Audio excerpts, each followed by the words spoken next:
har aldrig været bedre, end jeg er nu, så et podium til trække 63 er helt klart noget, jeg stræber efter.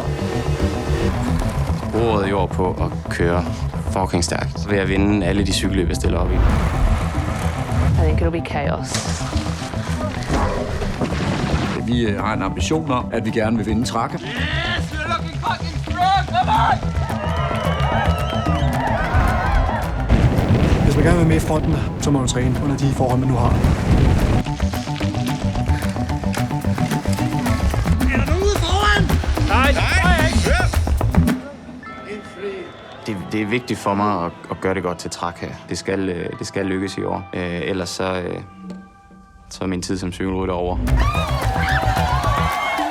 I've never done a good champagne pop, so people talk a lot of smack about it. Når jeg kører mit tempo, så ved jeg, at det går ondt på de andre. I bag mig. Ja, de er ved dig. Nu har du brugt en tændstik. Nu bliver det svært at vinde. Og så får jeg hullet efter 200 km med 160 igen. Der tænker jeg godt nok også lidt, det var måske lige lidt dumt, Tobias.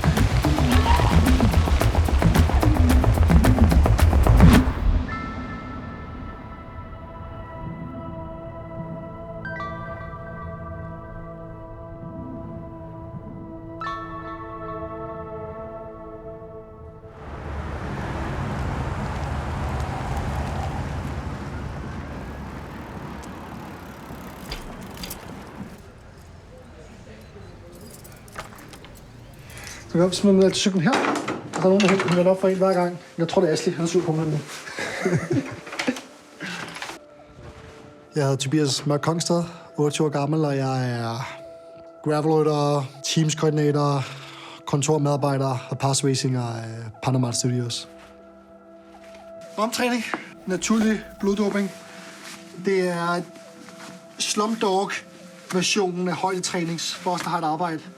Så du får flere røde blodlemmer, ergo højere hemoglobinniveau, ergo bedre cykelrytter. Simpelt. Første gravelløb, det er trækker 23, 360 km, hvor det så gik pænt godt.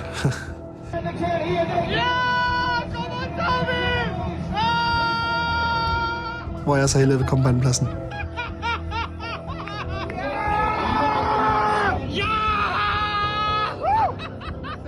Det lyder tosset, at det ens første løb skal være 360 km. For mig var det at prøve noget andet. Der ikke var landevejsløb ude i tør røvelse. Det er en lidt vanvittig tanke at have, at jeg som deltidscykelrytter tror, jeg kan blive skære med de allerbedste i verden. Men at jeg har aldrig været bedre, end jeg er nu. Så et podium til trække 63 er helt klart noget, jeg stræber efter.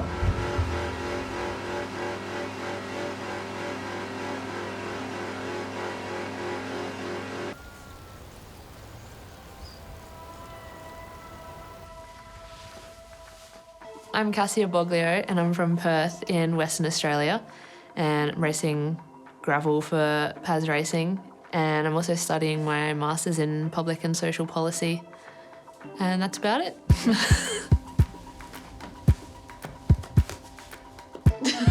Sorry about the holes in my socks. All my socks have holes in because I wear them a lot. Right now, I want to race my bike, and I guess my goal is to try and make it a career, and you do that by getting results.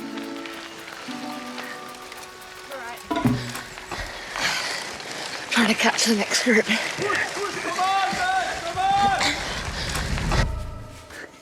Jeg hedder Lars, og jeg er ansat som Global Partnership Manager i Panama Studios, og derudover så har jeg en rolle som teammanager for Pass Racing, vores globalt hold af 16 ryttere. Jeg plejer at sige, at jeg kan ikke træne rytterne. Jeg kan heller ikke vinde deres løb og køre løbet for dem, men min fornemmeste opgave er at skabe nogle rammer, så de får mulighed for at performe på allerhøjeste niveau. Jeg vil gå så langt at sige, at planerne for 25 er jo fuldstændig straight. Det må der ikke til at tage fejl af. Vi har en ambition om, at vi gerne vil vinde Trakker, og vi mener, at vi har holdet til det.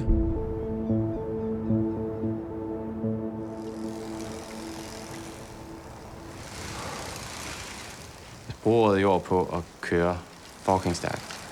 Jeg vil, lige bortset fra Santa Val, der vil jeg vinde alle de cykelløb, jeg stiller op i. Og det er ikke sagt som om, at det skal være let. Ja, det er altid svært at vinde cykelløb. Jamen, jeg synes egentlig, min form den er okay. Jeg har haft en knæskade, der tog 4 uger at komme over. Men jeg tror på, at jeg kan være med i front af de her gravelløb, og ambitionen er at vinde dem alle sammen. Det kommer nok ikke til at ske, men jeg stiller op hver gang, jeg skal køre cykelløb på gravel for at vinde.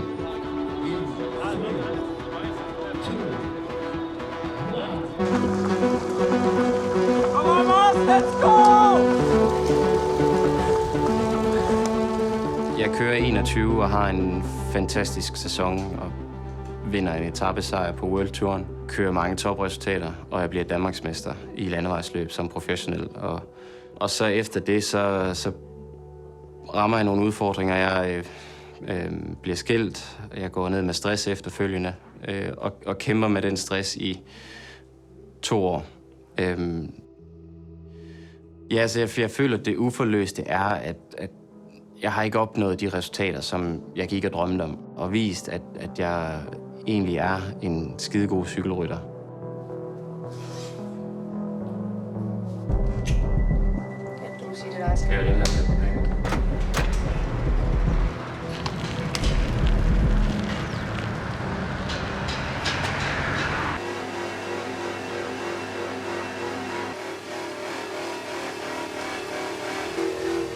Jeg har et stort ønske om at bevise noget for mig selv, men også...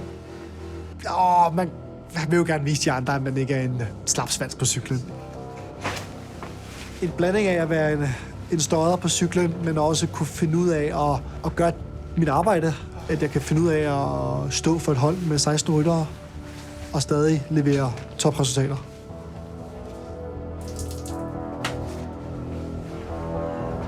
Jeg synes, der er lidt under stemning herinde.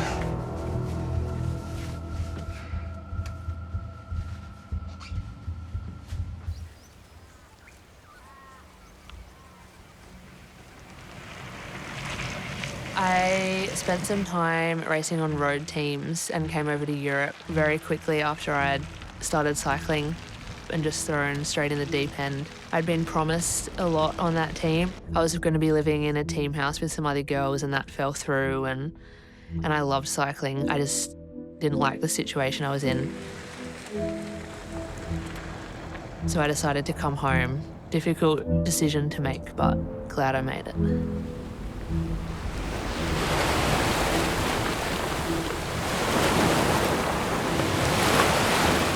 Perth is the best place on earth. Hands down, I've never been anywhere better.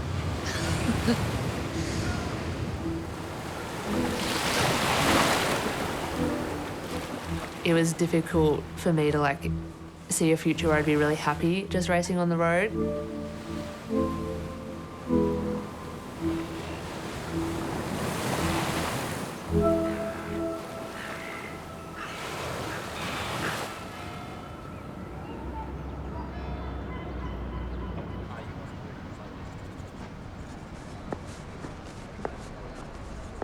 The trash, is that something you can get rid of, or is you just, no? I den her weekend der er vi jo til vores første løb med det nye globale hold i La Santa Val her i Girona. Vores ryttere bor og træner i mange forskellige dele af verden, og derfor så vægter vi super højt en teamcamp som den, vi har her. Vi tror på, at community som hørighed, det kan være med til at skabe nogle gode resultater. Så er det klart, at det er også mulighed for at få testet hele holdet og benene til årets første gravelløb. See you later. Fine pakket. Børnene er sendt ud. Nu skal de voksne lave deres arbejde. Mamma sagde. Det er en naturlig del for mig at gøre de her ting for holdet, fordi jeg ved godt, at jeg kan ikke leve af at være gravelcykelrytter, men jeg kan leve af at kombinere de 2 ting og være stå for holdet og være rytter på holdet.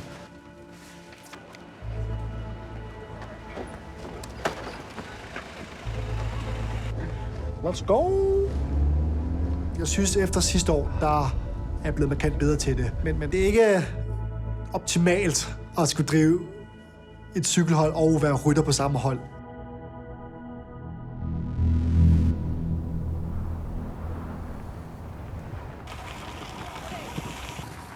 Join Paz Racing because there's some great opportunities to do super cool races and have the support of the team.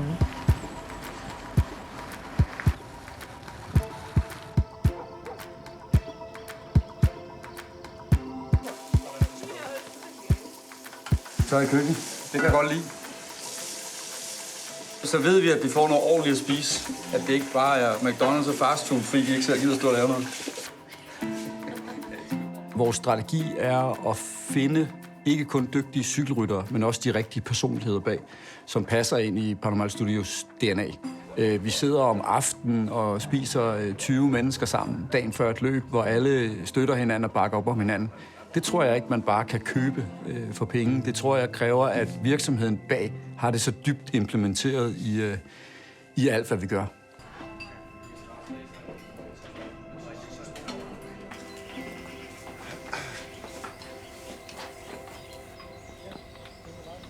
Of course, I've been a bit nervous meeting them all. Last time I was in Europe, it wasn't the best experience, and this time I really want to get to know the other girls and hang out with them, not just race. So I've kind of learned that if I'm not having fun off the bike, then I'm not going to be enjoying myself on it either. And if I'm not enjoying riding my bike, then I need to ask myself why I'm spending all this time doing it.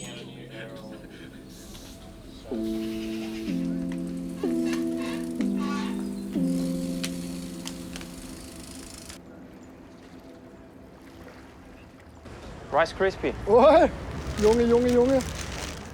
It's good stuff. We had his bananas. Vi har fået Mads på holdet. Mads er jo valgt ud fra at være den rigtige profil. Han har kørt professionelt cykling i super mange år og kender gamet ud og ind. Han har aldrig kørt gravel. Og han er lidt et ukendt navn på den store gravel-scene, specielt når han kommer til USA. Vi har mega høje forventninger til ham. Jeg har fået ondt i knæet igen, så det er noget lort. Jeg vil køre recon. Jeg har lige sat nye såler i skoene og sat staden lidt ned for at aflaste lidt. Det er på ydersiden. Så for at lave noget mindre stræk på knæet, så ser hvordan det går.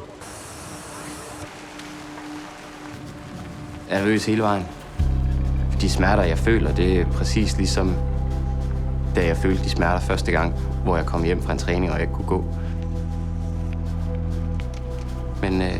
Men det kører. Jeg mærker ingenting i knæet. Det er jo, at der ikke skal mere til end det. Der er sådan, det er næsten for godt til at være sandt.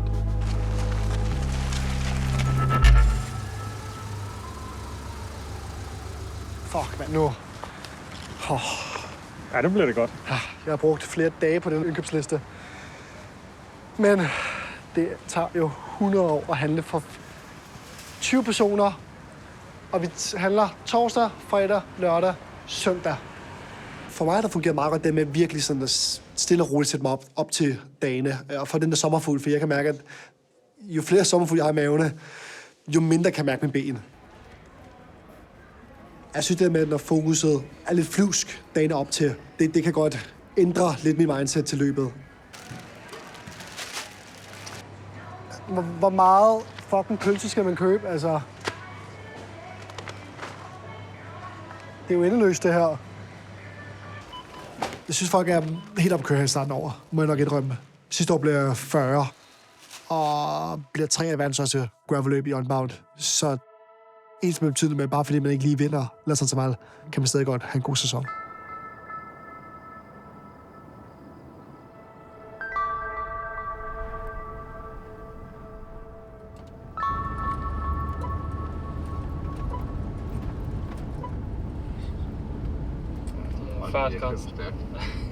Det er det første løb, de kender ikke rigtig hinanden. De ved ikke lige, hvor de kan bruge hinanden henne.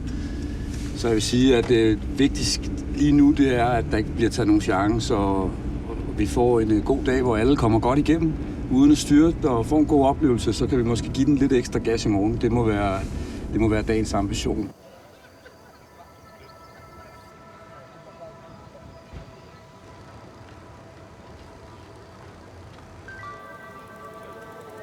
Min ambition for La Santaval er at komme igennem løbet uden at få ondt i mit knæ. Nej, min ambition det er at lære, hvordan det her det bliver kørt. Sandoval is a very, very different race to anything I've done, I think, ever.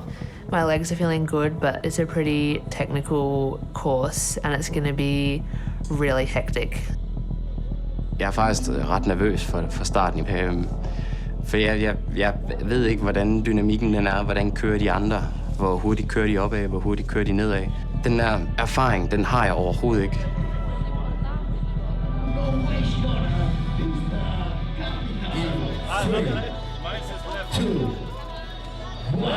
Let's go!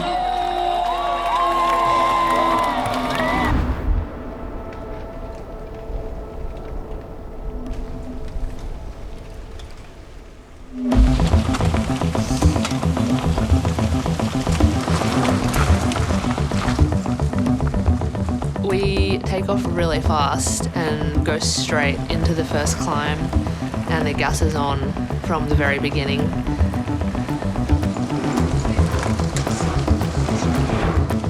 Stay in touch with the lead over the top of the climb, through the single track, and then down the first descent is pretty crazy.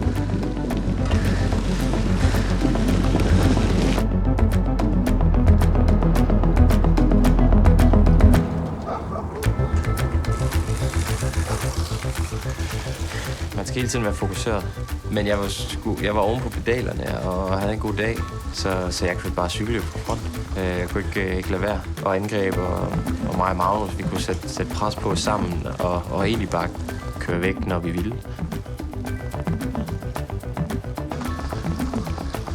Come on, Mars, let's go! Let's go, mother!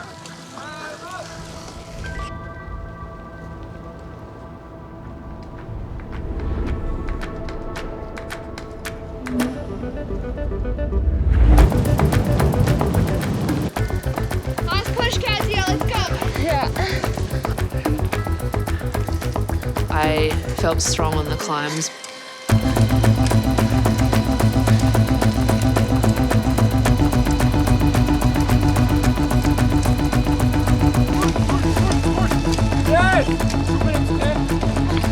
But I had to take a lot of risks for myself to stay with them on the descents.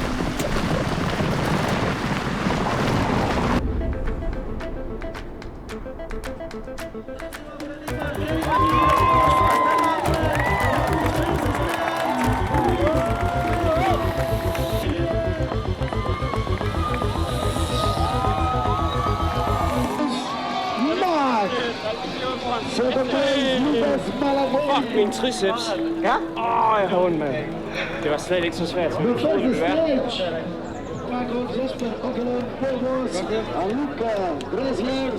Hej. Jeg var sgu ikke sikker på, at jeg vandt. Jeg troede, der var nogen foran. Jeg tror ikke, at hånden med her.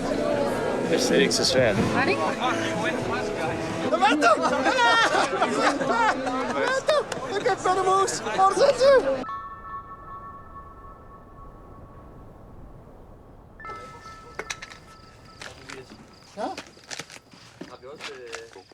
Vi er lige nu lavet en dunke til feed zones.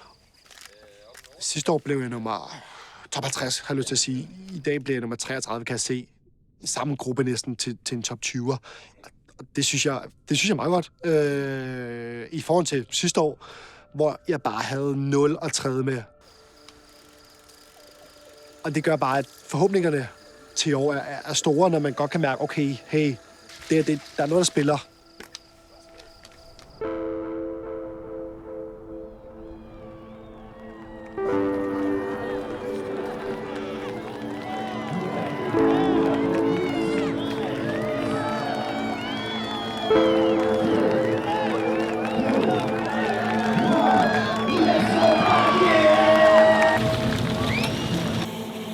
Lige inden vi drejer ind på det allerførste grusstykke, der er noget positionskamp, og ham ved siden af mig. Vi kommer til at køre lidt for tæt, og mit styr det bliver egentlig drejet.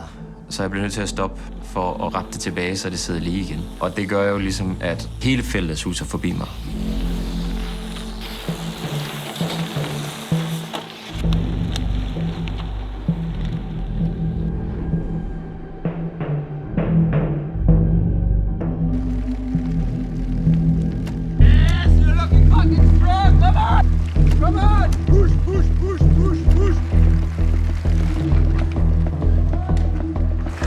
Jeg kommer næsten først ind på stigningen, der jeg tænker, hold da op fra. Og sådan ude, du ved, når først sidder der på asfalten, og der er waze, og der er det hele, så er albuen også ude. Det er også derfor, jeg godt kan lide at køre cykel. Hvis man ikke har det længere, så skal man jo stoppe med at cykle.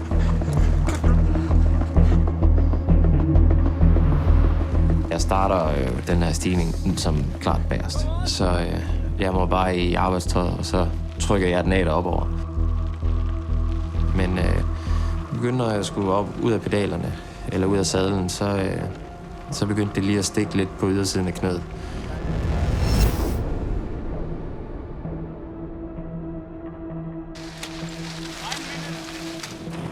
I'd catch a few riders from the front group that got distance on the climb, so I had a pretty good climb in the middle. Through the flat section, we chop off nicely together, and we actually end up finishing not that far behind that front group, maybe a minute or two.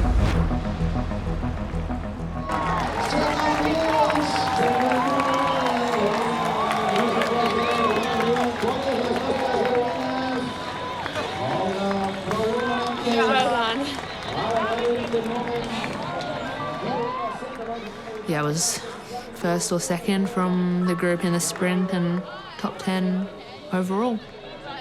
I was happy. Not my best day on the bike today, but definitely not my worst.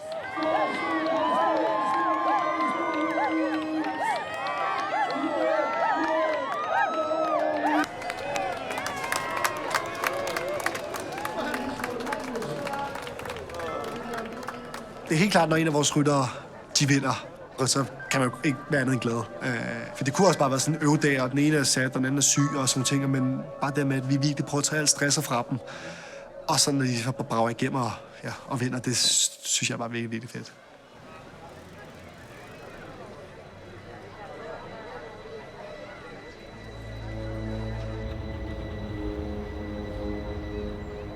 Når jeg begyndte at rejse mig op, så blev det træls. Ja. Jamen, det er også bedre, at du stopper så det ikke... Men det er bare lige sådan, du er lige indover, så spændte det bare, men det er ikke... Skal jeg have hjelm på nu? Vil du prøve? Sådan. Og cykle. Skal jeg cykle? Hvor skal jeg cykle hen? Mine tanker, de kredser bare om, skal jeg nu til at holde pause i 4 uger igen? Hvis jeg skal holde pause i 4 uger, så er vi for tæt på... Altså, så er der gået 4 uger, så er der kun 1,5 måned til Traka, hvor jeg skal stå i topform. Det kan jeg ikke nå på 1,5 måned.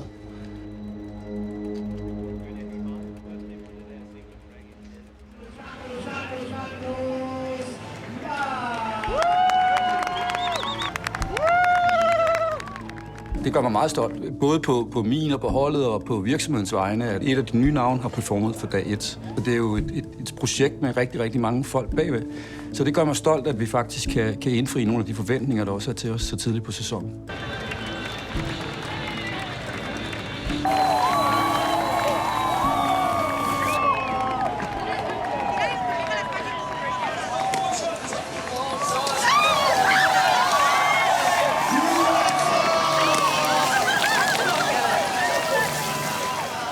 I've never done a good champagne pop, so people talk a lot of smack about it. Yeah, it's embarrassing. Is that really embarrassing? No, it's not.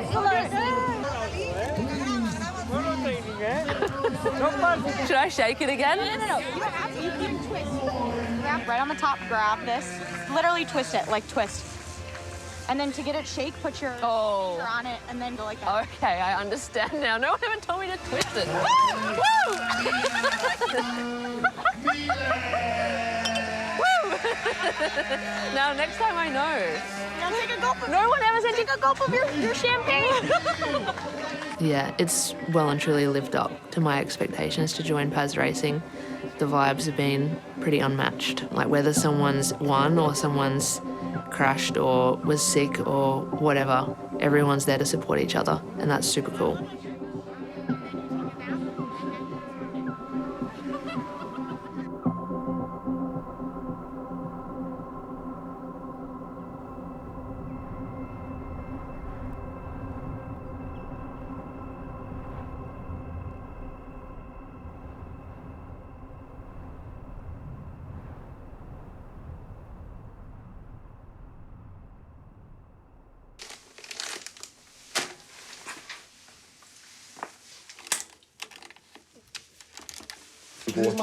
Giv mig Marco. Ses, gutter. Ja.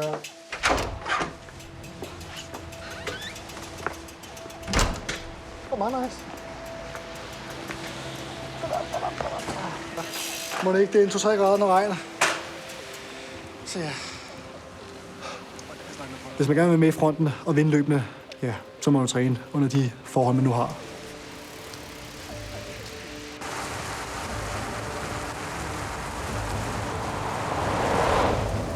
Træk af løbet, hvis du er europæer.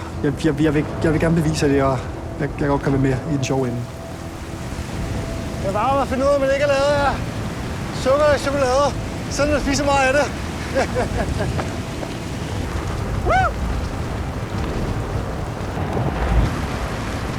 Jeg tænker meget over, at der nok ikke er så mange år tilbage til at kan cykle. Det er også derfor, at jeg gerne virkelig vil klare mig godt i år. Der er også andre ting end cykling i livet, som på et tidspunkt kommer til at betyde mere end en god himmel søndag derhjemme i Danmark i regnvejr på at køre 300 km.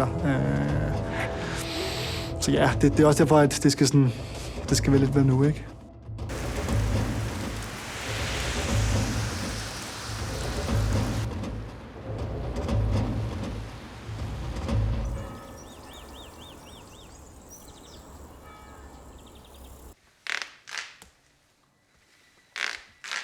Jeg udgik med ondt i knæet. Det er jo en knæskade, jeg havde bøvlet med siden midt december.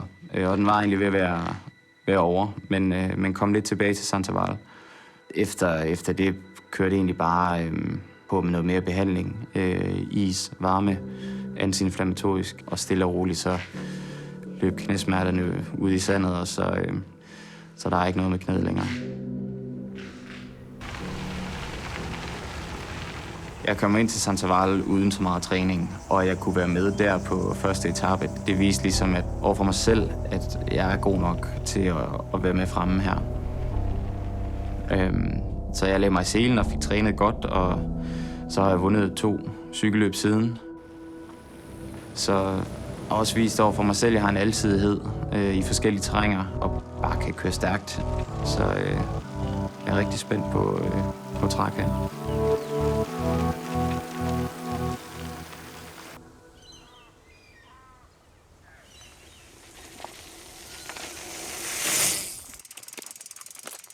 Today we're doing some descending practice, practicing being confident and going fast on really steep and rocky terrain because the Traca has a lot of technical descents and it's something that I need to work on if I want to stay with the front bunch. So yeah, working on it at home.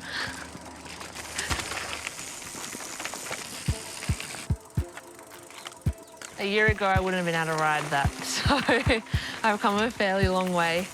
And hopefully, can keep improving this year and get better.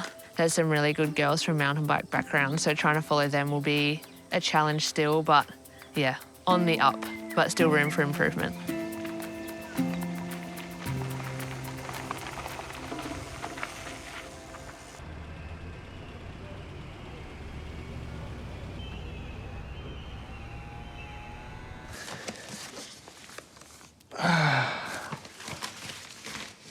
Og hvordan skal du bruge så mange hjul? Altså, skal du ikke kun køre på én cykel? Min kæreste Cecilia har haft kun god indflydelse på min cykelkarriere. Hun støtter mig. Hun giver mig lige tilpas modstand, så jeg ikke tror, jeg er nogen rockstjerne eller superstjerne. Cecilia, hun skal lide meget derhjemme, for at jeg kan gå og lege cykelrytter. Vi ses med dejlig skridt. Ja, vi ses. Det sander. Hun gør meget for mig, og hun har også et helt normalt liv og hverdag, så vi har en god hverdag sammen. Men jeg presser Citron ofte derhjemme, og det står hun til mål for med oprejspanden. Så hun er også god ved mig. Ja, solen skinner også rigtig meget, skat, så det Solen er virkelig skinner godt med solbriller.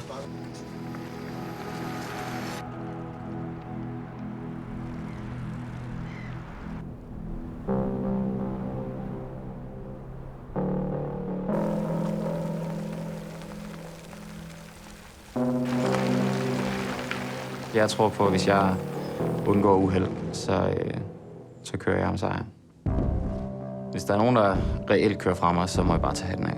Så er de dygtige. Så er de skide dygtige. Jeg producerer nogle tal, som jeg aldrig har gjort før for tiden. Og, så hvis jeg kan ramme den samme performance rent fysisk, så tror jeg altså ikke, at de kan.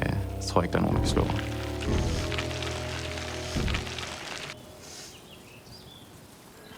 Jeg tror, jeg har kørt den i 21 minutter. Hvem kommer tættest på? Nathan Haas. Men han er 40 sekunder efter eller sådan noget. Tror jeg. Og den her, det er den, der ligger herude.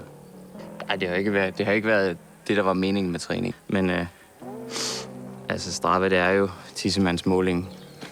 Så det var lidt godt lige at markere. Jeg vil gerne vinde de største løb på kalenderen. Og jeg vil gerne slå de bedste ryttere, der er i feltet. Altså. Og Trek er det et af de allermest krævende løb. Og feltet er bare super stærkt. Så det vil være en stor personlig sejr for mig at vise, at der stadig er krummer i mig.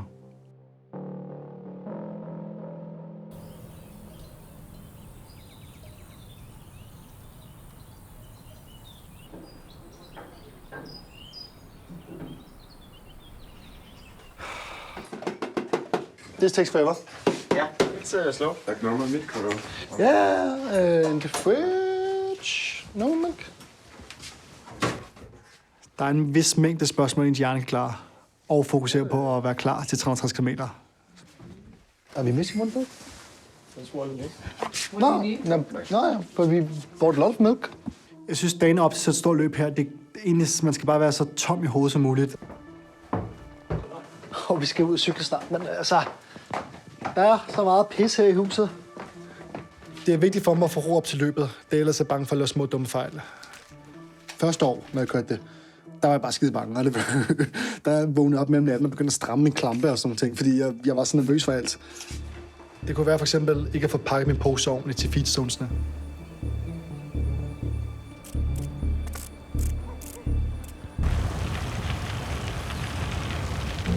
På dagen, der kommer jeg til at gå all in, og så må vi se. Slå hovedet fra, og så bare køre, og så bare æde sig selv. De momenter, hvor man er den dårligste, og så på det flade vise de andre, at hey, jeg har også.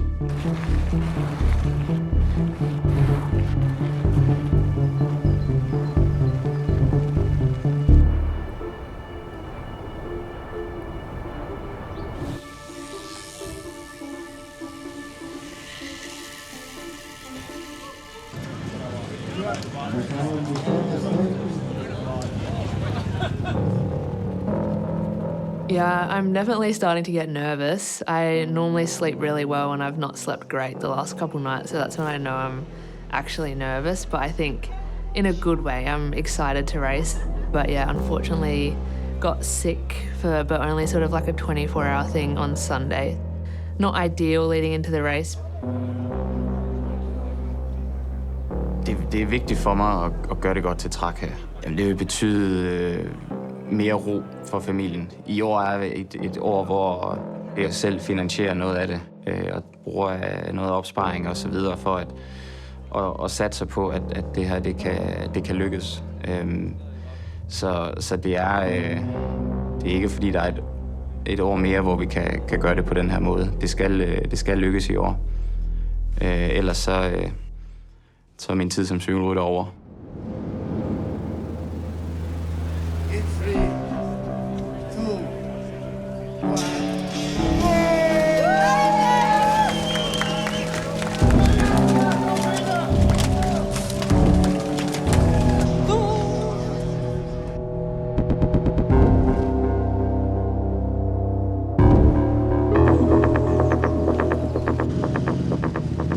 Jeg skal virkelig ind på det første stykke i god position, for det er nøglen til et godt løb, at jeg kan komme ind og selv være med til at styre tempoet, og ikke skal overhale en masse ryttere på den første stigning.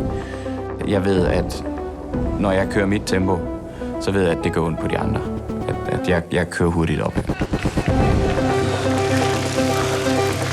mig. Siger du? Er det bag mig? Ja, de her møller.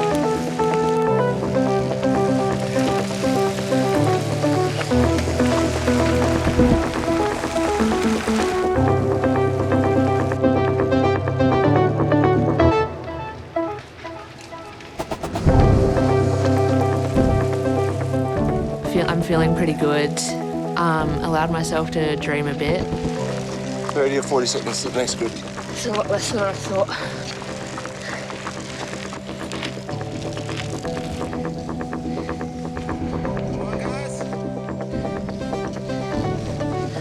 But yeah, pace was super high, and I spent, the next 3 hours rolling in the second group, and then my stomach started absolutely deteriorating, and I was in so much pain, and there's no way I could have kept riding.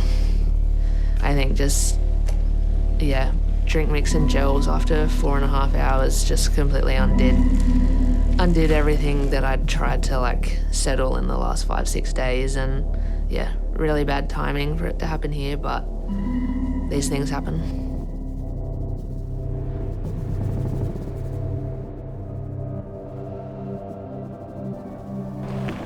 Jamen ude i det flade, der kommer anden gruppe tilbage, og der begynder at blive angrebet. Og jeg er så, jeg skal bare fucking ikke misse det rigtige hug, hvis det kører nu.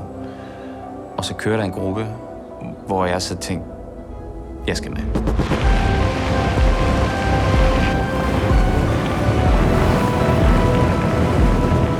De 3, jeg sidder med, de har så ikke særlig meget at skyde med. Jeg kører meget stærkere end dem. Så de kan ikke følge op på den fart, som jeg sætter. Og så kommer feltet tilbage. Så skal jeg jo revurdere situationen og slå mig lidt oven i hovedet og sige, det var fandme dumt. Fordi nu har du brugt en tændstik. Nu bliver det svært at vinde.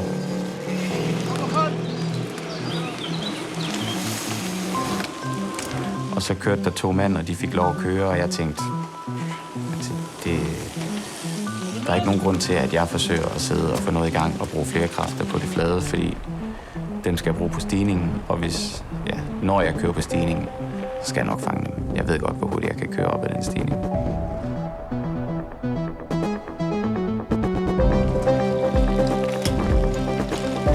Eller begynder at køre et mantra ind i hovedet med, at når vi kommer over til stigningen, så gør du som planlagt. Det er fucking ligegyldigt, at du lige har brugt kræfter i 20 minutter. Du er stadig bedre end dem. Der ligger de 2 ude foran, og jeg fanger den sidste af dem på det stejleste stykke, så han kunne ikke følge med. Yes, man! Kom nu!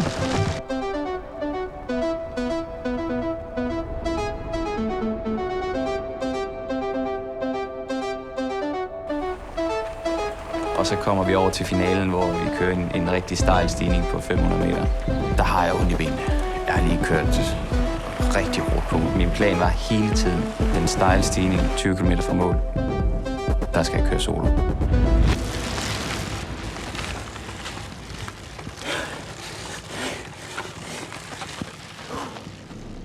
Jamen, for første gang nogensinde i mit liv skulle jeg manage en krampe. Jeg havde energi til at træde mere. Jeg ville gerne træde mere, men hvis jeg gjorde det, så mine baglår, så ville de krampe. Så jeg blev nødt til at finde et eller andet i trådet, hvor det stadig var powerfult, men det skulle også være jævnt og stabilt.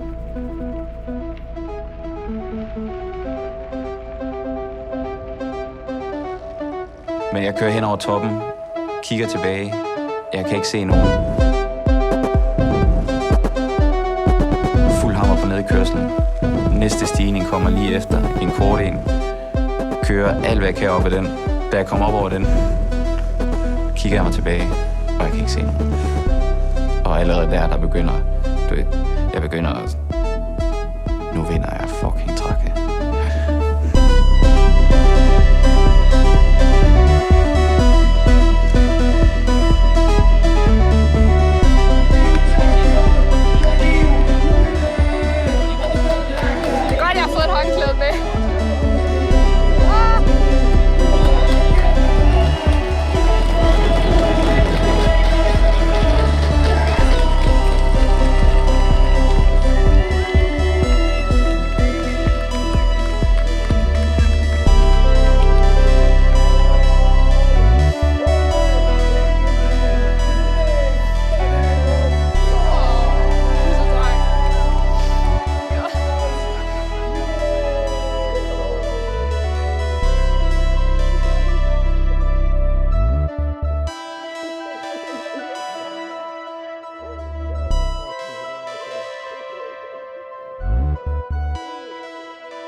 har jeg vundet Europas største gravelløb. Nu er det tid til at vinde verdens største gravelløb. Så jeg skal til USA, og jeg skal sparke røv.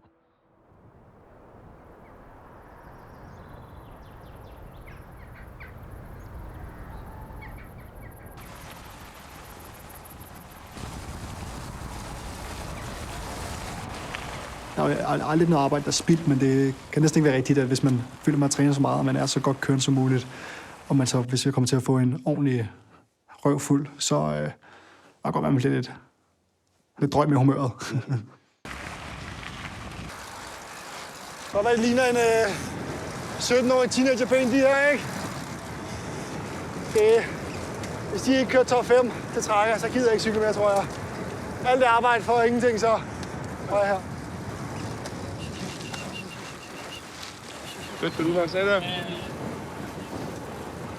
Så alt er på spil.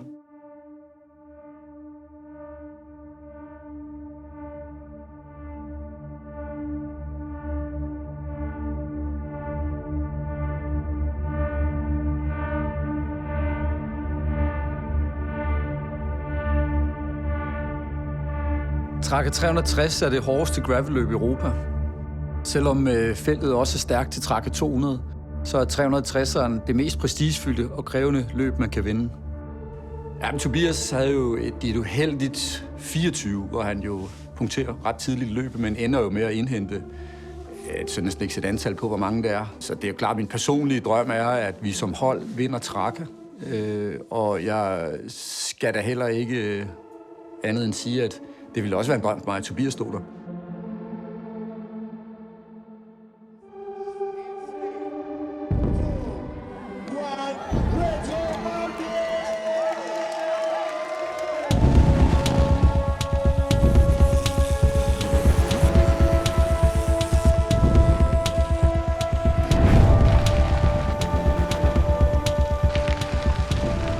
Jeg prøver at se, om jeg kan få lidt gang i feltet, og prøver også at lave nogle udbrud. Men det er som om, at folk godt ved, at jeg har prøvet at være udbrud før, så der er nogle andre, der får lov til at stikke afsted i mig. Og de får et rigtig stort hul.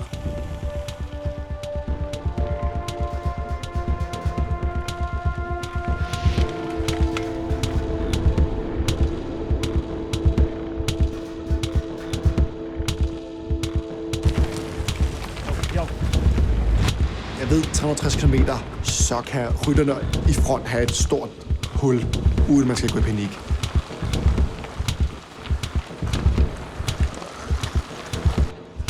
Nobody stop in the normal aid station, and then they have their external assistance station that they'll go through in a moment. Og jeg har lavet sådan en lille bælgetræk, hvor man kører først ind, og så rykker man igennem feedtogen. Og ind i feedtogen er vi omkring 40-50 mand, men ud er vi kun en 10 stykker.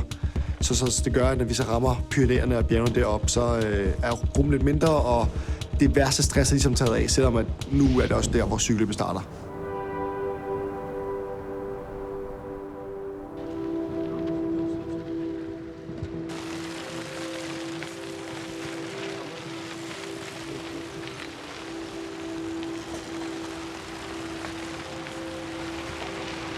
Jeg skal have en gel og is. Vil du have tid? Nej, ikke meget. Fint. Bare have nogle ting nogle gange i feedtogen. Det er ikke okay, jeg ikke får det.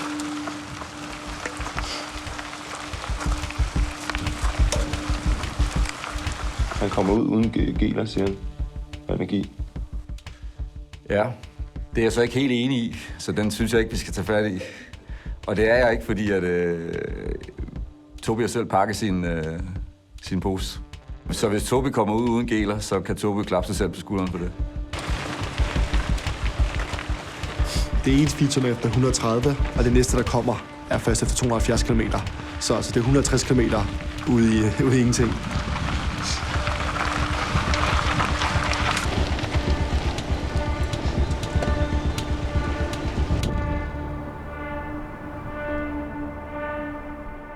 This is the normal aid station. You have to go get your own water, your own food.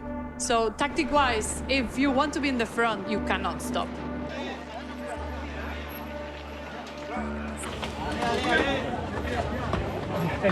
Når jeg så kommer dertil, så må jeg stoppe og lade gruppen køre, tage nogle geler, og så bare smide dem i lommerne, og så prøve at simpelthen hente gruppen. Yeah, it's always a hard decision. Should I stop?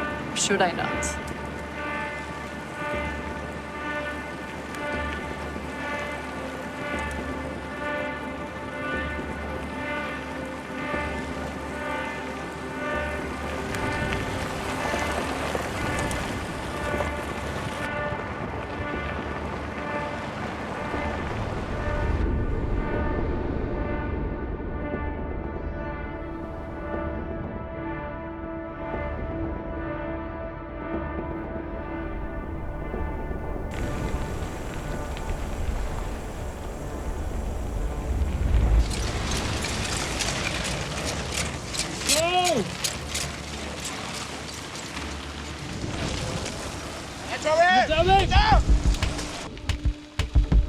Nu har vi hentet alle der i front, der er ikke flere. Nu er der ligesom status quo.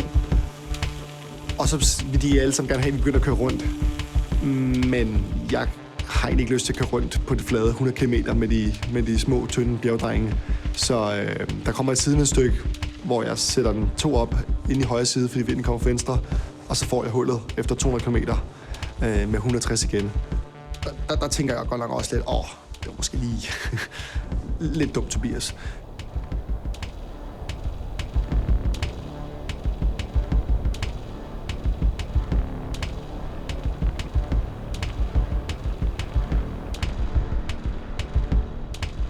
Så heldigvis så får jeg en anden rytter op, som kommer op efter cirka 20 km.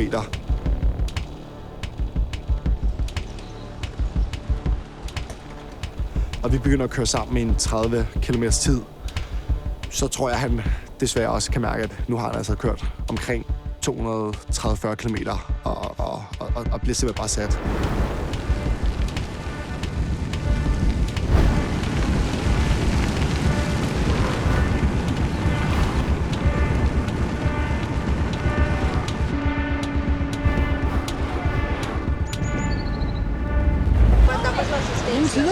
Ind igennem! Jeg tror, du har 4 minutter!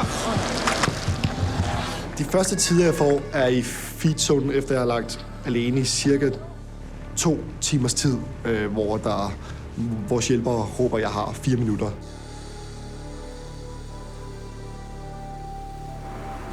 Og sidste år fra Strava af, der tabte jeg cirka 3-4 minutter på det bjerg, der så kommer, som tager en 25 minutters tid.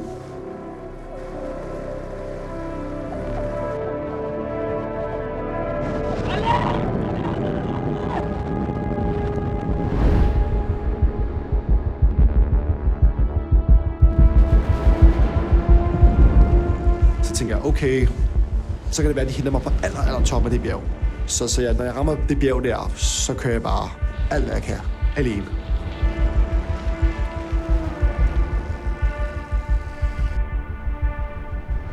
Så rammer vi de sidste 70-80 km, som er sådan lidt rullende hen mod mål. Kom så, Tobi!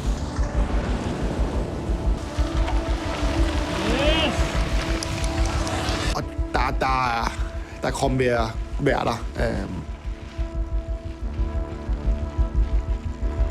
Killing the legs, that means either his legs are cold, getting tired, or just waking them up. Oof, something's happening with that leg. Ja.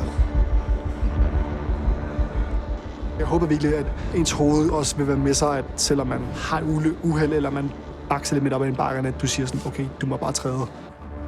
Og det er også mest respekt over for dem, der bruger meget tid på en, at man ikke bare fader ud, fordi sådan, det er ikke dagen. Når man bruger så meget tid på det her, så må man... Det mindste, man gør, det er at give sig fuldt ud.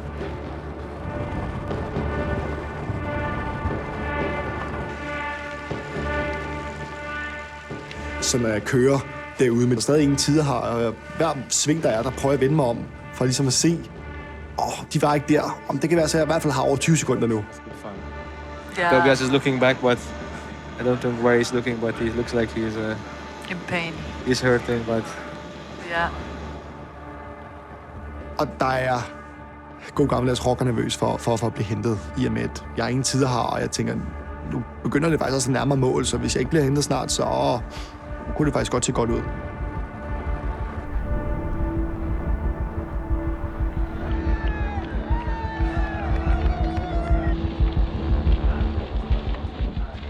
Og så kommer man faktisk forbi det hus, vi bor i hernede. Og der står alle mine holdkammerater, og der råber jeg til dem, hvad er tiderne? Og så råber de, slap nu af, Tobias, du har over 5 minutter, og der er 5 kilometer tilbage der, og så... okay. Meget af tiden var ikke en jagten på sejr, fordi det var mest bare jagten på at komme på forkant, men så lige pludselig så skiftede gamet. He's looking back. He doesn't believe it. Undervejs, når jeg var derude, til at nu er det faktisk også en kamp om faktisk at kunne vinde. Så lige pludselig, når man kun er 1 kilometer tilbage, så er det bare sådan, wow, shit. Ja.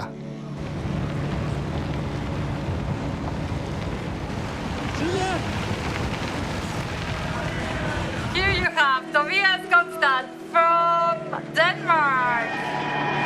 Wow, what a race. Incredible riding. Oh, he cannot believe it. This is what everybody wants.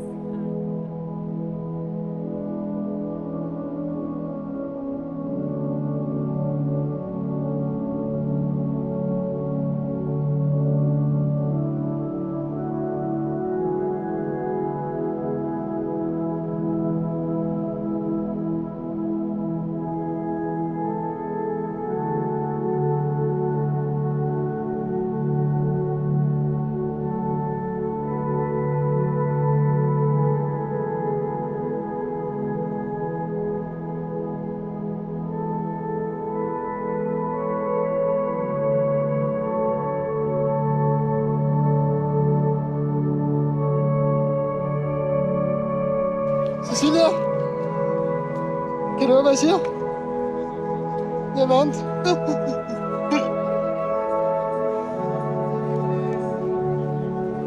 Jeg elsker dig. Jeg ringer lige senere. Jeg elsker. New King in the city! Jeg er ikke færdig med at cykle endnu. Jeg har, tror jeg, 26 i hvert fald allerede i bogen nu. Så må vi så tage den der. Det er noget, vi har snakket om det inden. Også inden trækker, at jeg har lige 26 med i hvert fald også.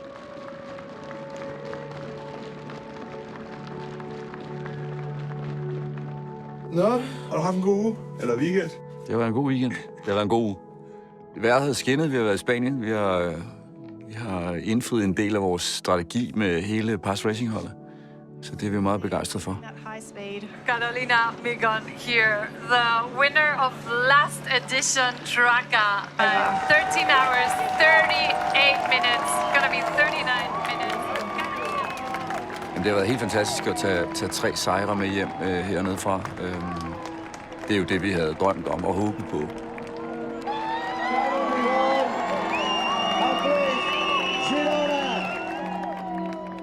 Yeah, I mean, I had a lot of positives to take away from it. Like, I think not the result yesterday, but the process was there and the legs are there. And I think I've proved, at least to myself, and that's what's important, that I'm strong enough to be there at the front of these races. And yeah, I'm excited for the future for me, whether that's, you know, gravel races, road races, whatever happens next. I think I finally feel like I believe in myself that I can be there at some of the biggest races in the world.